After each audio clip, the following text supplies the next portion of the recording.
आपको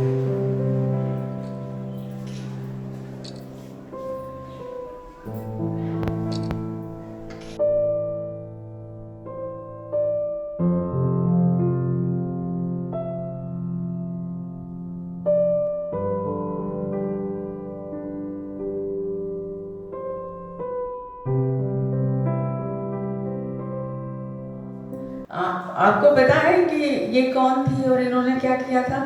ब्रिटिश से लड़ाई की थी। ओके, लेकिन लड़ाई करने से पहले बड़ी तैयारी की होगी ना? तो बस यही है कि झांसी की रानी, आप लोग को पता है एक कविता थी, हाँ,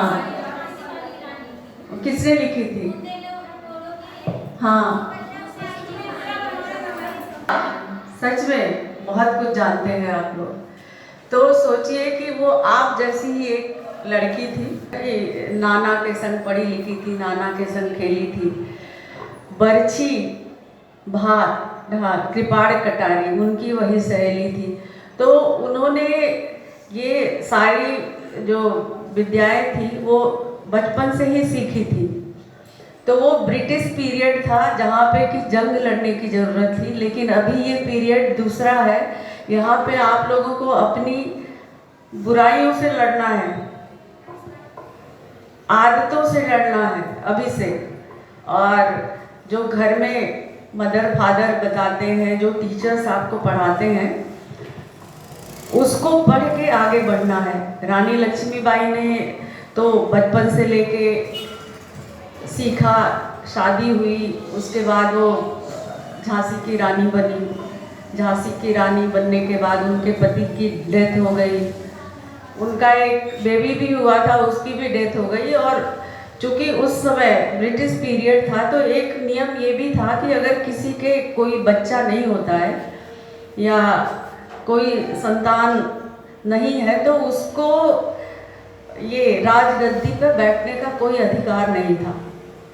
उसके लिए रानी लक्ष्मीबाई ने एक बच्चे को गोद भी लिया, लेकिन अंग्रेज उससे भी नहीं माने और उन्होंने उनको बहुत परेशान किया, यहाँ तक कि उनको पेंशन का भी ऑफर किया कि आप अपना राज्य छोड़ दीजिए, हम लोग आपको आजीवन एक पेंशन देंगे जिससे कि आपका की लाइफ जो है अच्छे से चलेगी। लेकिन उन्होंने नहीं मानी और वो लड़ी और वीरगति को प्राप्त हुई।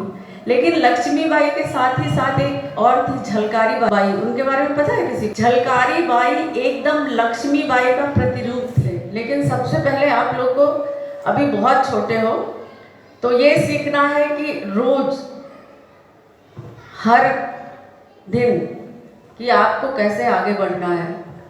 आपको सुबह उठना है, ब्रश करना है, नहाना है, स्कूल आना है, उसके बाद अपना होमवर्क पूरा करना है, मम्मी पापा की बातें माननी है। और जो टीचर्स कहते हैं ना, गुरु, जिंदगी में बिना गुरु के कुछ हो ही नहीं सकता, वो बहुत ज़रूरी है।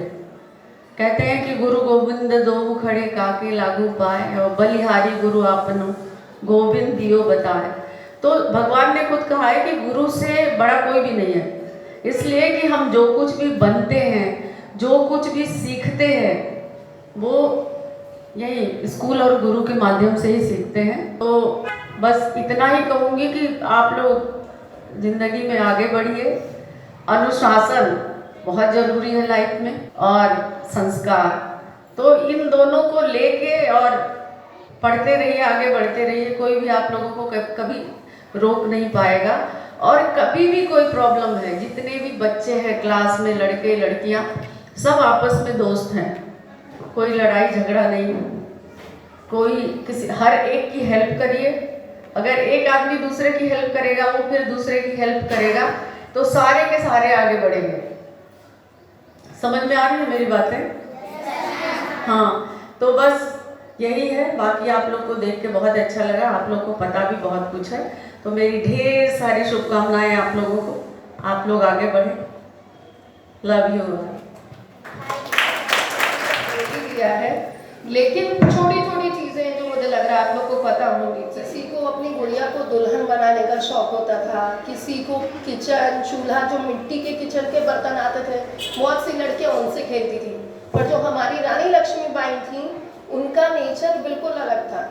उनके हाथ में कभी भी बचपन में किसी ने गुड़िया नहीं देखी, कोई श्रृंगार का सामान नहीं देखा, क्योंकि उनको उन चीज़ों में शौक था ही नहीं। उनको अस्त्र चलाना सीखने में बहुत शौक था। अलग अलग तरीके के अस्त्र वो चलाना सीखती थी और उनका डेली अभ्यास करती थी। जैसे कहते हैं ना, सुबह 4 बजे के समय आप कोई भी चीज़ पढ़ते हो, कोई भी बुक की रीडिंग भी करोगे तो आपको दिन भर वो चैप्टर याद रहता है, क्योंकि सुबह 4 बजे का समय हमारा ब्रह्म मुहूर्त का होता है। उस समय पे रानी लक्ष्मीबाई उठ के अपने अस्त्रों को चलाने का अभ्यास करती थी, और ऐसा कोई अस्त्र नहीं था उस समय जो उनको चलाना ना आता।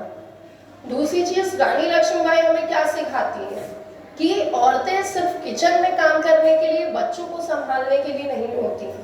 उन्होंने हमें ये सिखाया कि औरतें अगर समय पड़े तो हाथ में बेलन भी ले सकती हैं और जरूरत पड़े तो हाथ में तलवार भी ले सकती हैं।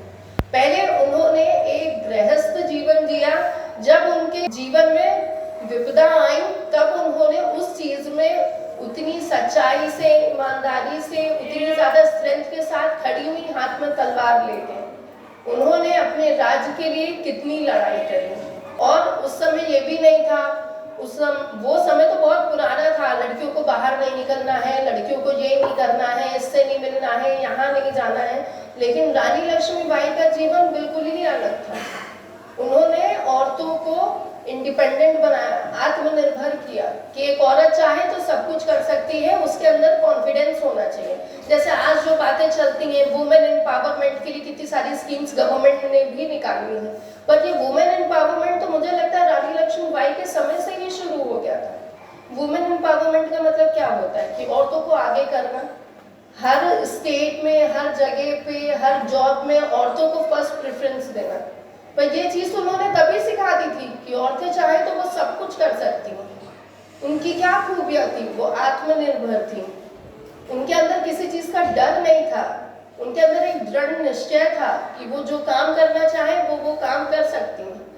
और वो हमारी आज की बेटियों को भी यही चीज़ सिखाती हैं। आज हम लोग उनकी जयंती मना रहे हैं तो दिमाग में क्या आ रहा है, सबसे पहले वही लाइनें उनकी आती हैं, खूब लड़ी मर्दानी, वो तो झांसी वाली रानी थी। खूब लड़ी मर्दानी क्या कि जो झांसी की रानी ने जो लड़ाई किया, उनकी फोटो को देखो, उनकी फोटो को देखो तो कितना ज़्यादा एक पॉजिटिव फीलिंग आती है कि कितनी स्ट्रॉन्ग वुमेन वो थी कि उन्होंने अकेले कितने लोगों से लड़ाई करी थी। जब उस समय ब्रिटिश का राज था तो उनकी कितनी बड़ी बड़ी सेना थी, और उसके कंपैरिजन में उनकी सेना थी। लेकिन जब लड़ाई होती है तो धीरे धीरे करके दूसरे पक्ष के भी लोग खत्म होते हैं, इस पक्ष के भी लोग खत्म होते हैं, सेना छोटी होती जाती है, लेकिन वो अंत समय तक डरी नहीं। उन्होंने खत्म होते होते तक उनकी तलवार चलती रही, उन्होंने लड़ाई करी है, और उन्होंने ब्रिटिश को भी डरा दिया था, उनको ये एहसास दिला दिया था कि वो ये ना समझे कि हमारे हिंदुस्तान, हमारे भारत में कोई नहीं है जो उनको भगा सके, उनको डरा सके। तो मैं आज सबसे सिर्फ यही चाहूंगी कि रानी लक्ष्मीबाई जैसे बने, कॉन्फिडेंट बने, हर चीज में ये कॉन्फिडेंस रखो, हाँ हम ये कर सकते हैं, और मेहनती बनो। वो बहुत ज्यादा मेहनती थी हर चीज का। अगर उन्होंने अस्त्रों का अभ्यास न किया होता, उन्हें अस्त्र आते, वही अस्त्र उनके बाद में कितने काम आए, कि लड़ाइयों में उनकी प्रैक्टिस ही काम आई थी, कि वो अकेले चली जाती थी लड़ाई करने, उनकी सेना उनके पीछे से जाती थी। अरे रानी लक्ष्मीबाई अकेले गई, क्योंकि उनको ये कॉन्फिडेंस था, मैं अकेली हूँ लेकिन मैं सबको हरा के ही आऊंगी। तो आप सबके लिए भी यही है, खुद के अंदर कॉन्फिडेंस रखो। ये जो स्टेज हेजिटेशन होता है कि कैसे बोले, क्या बोले, गलत होगा, सही होगा, ये सारी चीज़ें खत्म करिए। और दूसरी चीज़, इस चीज़ को हमेशा ध्यान रखो, आप हो तो आपको गाइड करने वाले बहुत से लोग हैं, उनको गाइड करने वाला कोई नहीं था, उनका ये अकेले का डिसीजन था। जब उनके पति खत्म हुए या उनका बेटा खत्म हुआ, जब ऐसी कंडीशंस आती हैं तो सब पीछे हटने लगते हैं। उन्होंने अकेले इतना बड़ा डिसीजन लिया था, नहीं मुझे ये करना है, मुझे वो राजगद्दी चाहिए, मुझे अपने लिए सब कुछ करना है। तो उसी तरीके से एट द एंड मैं यही बोलूँगी, आप लोग भी अपने अंदर कॉन्फिडेंस रखिए, दूसरी चीज, अभी से अगर सोच के रखोगे, दृढ़ निश्चय ले लोगे मुझे ये काम करना है, तो जब उन्होंने कर लिया तो हम नहीं कर सकते। वो आज है तो इसीलिए हम उनकी जयंती मना रहे हैं ना। उनको हर साल किस लिए याद किया जाता है? इसीलिए याद किया जाता है कि उनसे हम सीखें, उन्होंने हमारे लिए क्या किया, उनको हम देखें तो हमारे अंदर भी वो फुर्ती आए कि हम भी वो सारे काम कर सकें जो उन्होंने अकेले किए थे। Okay, thank you.